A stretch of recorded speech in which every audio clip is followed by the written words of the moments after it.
This was the final battle of the Battleship Scharnhorst. Alone, she sailed straight into the heart of the British fleet, unaware that she had already fallen into a carefully laid trap by the Royal Navy. Surrounded on all sides, Scharnhorst was struck by multiple torpedoes in succession, and at last slipped beneath the icy waters of the Arctic Ocean. In this episode, we will take you through the full story of that battle, from beginning to end.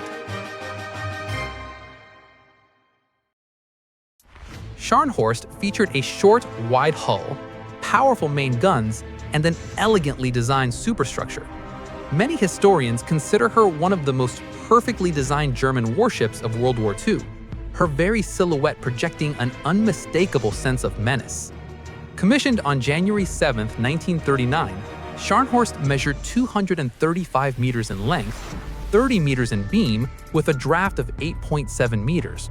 At full load, she displaced 37,000 tons and could reach a top speed of 32 knots.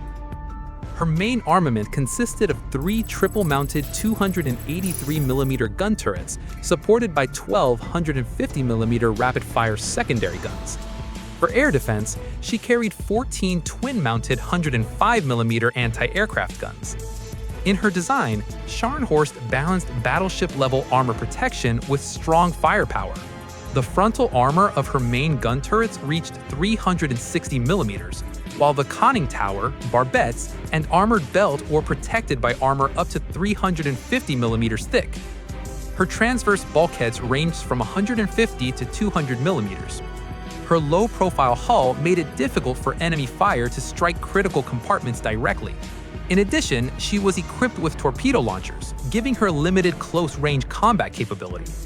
However, Scharnhorst also had clear weaknesses. Her anti-aircraft defenses were relatively inadequate, leaving her highly vulnerable to sustained air attacks. Her long hull reduced her ability to evade torpedoes effectively.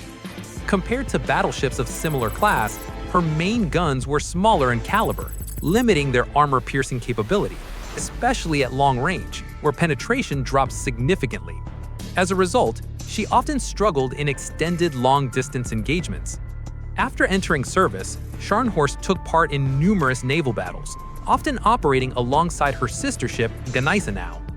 Together, they achieved notable successes, including the sinking of the British aircraft carrier HMS Glorious. But by 1943, the tide of war had turned.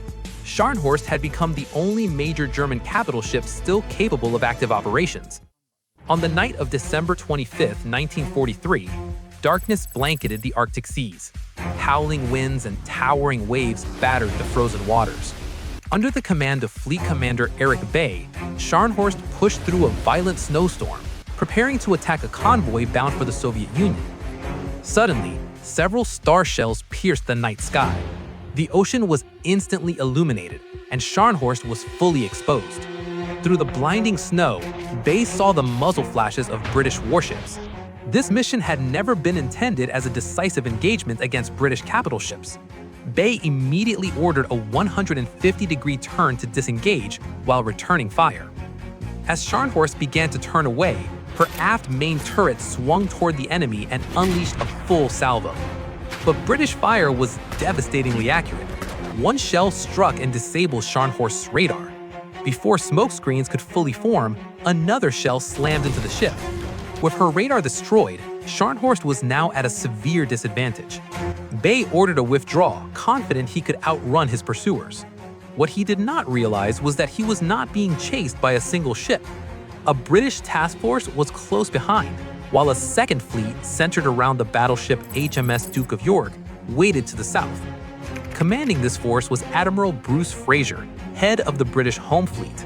He had personally taken to sea, determined to destroy Scharnhorst.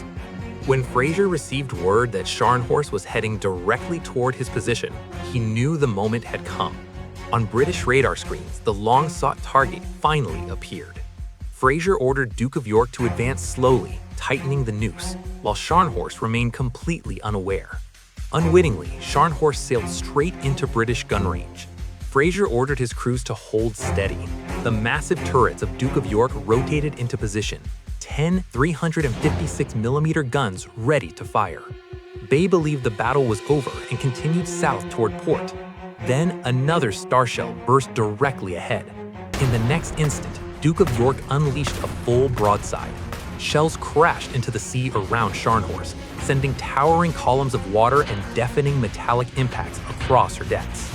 One shell punched straight through the forward main turret, killing everyone inside. To prevent a catastrophic magazine explosion, the second turret was immediately flooded and sealed. Only then did Bay realize the truth. They were surrounded. Pursuers were closing from behind. Turning back was no longer possible. The only option left was a breakout to the east. Scharnhorst swung sharply to port and returned fire with everything she had left. At this point, only one main turret remained operational. British shells rained down relentlessly.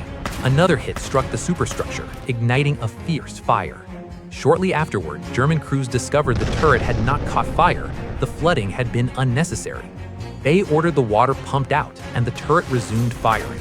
But Scharnhorst was now under concentrated fire from both the flank and the rear. Another shell struck the turret, filling it with smoke and forcing the crew to abandon it. At full speed, Scharnhorst pressed on, her last remaining turret firing desperately at the British fleet.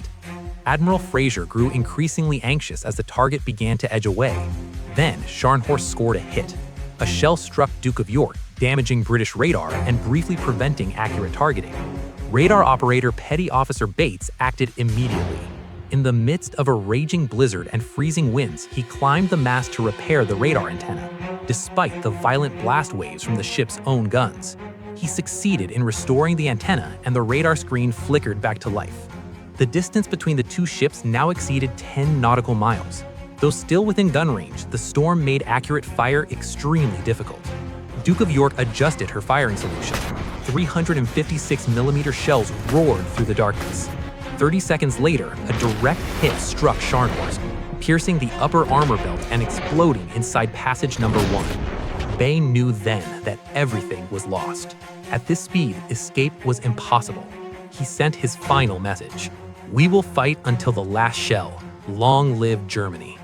Despite frantic repair efforts, Scharnhorst's speed briefly recovered to 22 knots, but it was not enough. As her speed dropped again, she became an easy target for torpedoes. British capital ships and destroyers converged, forming a tightening ring. Destroyers closed in, while Scharnhorst fired back with her secondary guns and launched 8 torpedoes, one of which found its mark. The British counterattacked with another torpedo strike. Multiple torpedoes slammed into Scharnhorst's port and starboard sides. The hull shuddered violently. Flooding spread rapidly, and speed fell to just 10 knots.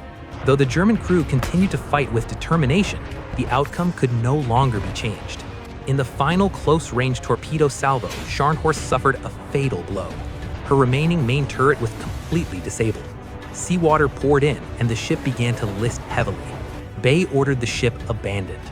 Moments later, Scharnhorst's bow plunged beneath the waves, her stern rising high into the air, before vanishing into the freezing sea. Out of 1,968 crew members, only 36 survived. Thus ended the life of a legendary warship.